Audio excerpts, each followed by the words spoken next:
5 years since its debut, the Helpman Award-winning Counting and Cracking is a journey through 5 decades and 4 generations of the one family, from Sri Lanka's capital Colombo to Sydney. It's fictionalized in a sense that many people's stories have come together, it's been woven. But every incident, every word on that stage that is said is true. The development of the play was based so much on real people's stories and conversations I had with Sri Lankans for the better part of a decade from all around the world.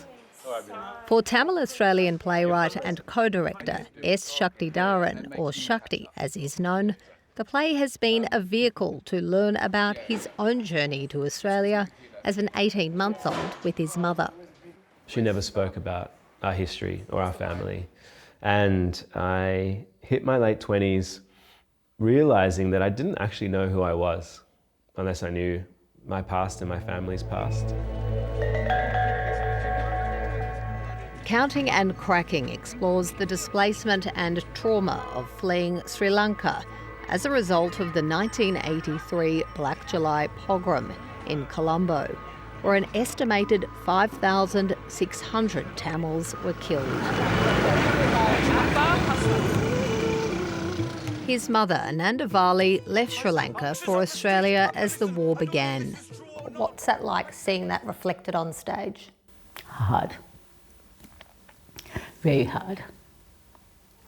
Because it just reinforces that it can happen and is still happening in other parts of the world. At their Western Sydney home, family memories of life in Sri Lanka and Australia line the walls. This is when I'm still wearing clothes that my mother chooses for me, so that's clearly from my compliant age. I think that's what they really represent. No, the good old days before I rebelled. Inspiration for key characters in the play were drawn from family members in these photos. About half the play is inspired by characters from our family, and then the other half from characters from across the diaspora. Anandavali is an internationally renowned dancer, choreographer and teacher, and plays a key role in Counting and Cracking. As a boy, Shakti travelled the world with her while she performed. And so Shakti didn't really rebel, it's come full circle, it's followed in your footsteps. Well, he still rebels. I think he rebels more not with the discipline, because he creates work also with discipline, but I think sometimes the nitty-gritty of wearing an iron shirt gets too much for him. Ironing his clothes. We both believe in discipline and rigour. We apply it in different areas of life. Take this towel for the train.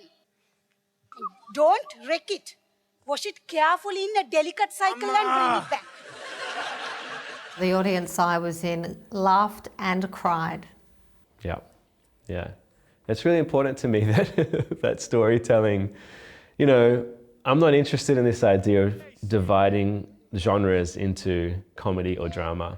For me, humans are these 3-dimensional beings, and we use joy and laughter to guide us through the saddest times.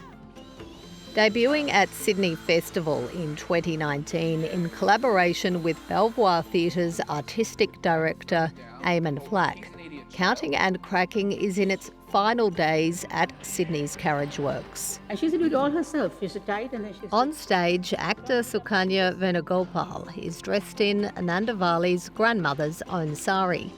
What's it like seeing Sukanya wearing this sari? Very nostalgic. And I said, when she huffs and puffs and walks off, it reminds me a bit of my grandmother too. I also based it on my grandmother. Yeah. See? Because it was her, and I bring forth, it's about this. That's what I was telling you earlier. The strength of the women. The play's depiction of conflict and displacement is also a universal one. They will send me back to Sri Lanka. They will put me in a refugee camp for 100 years.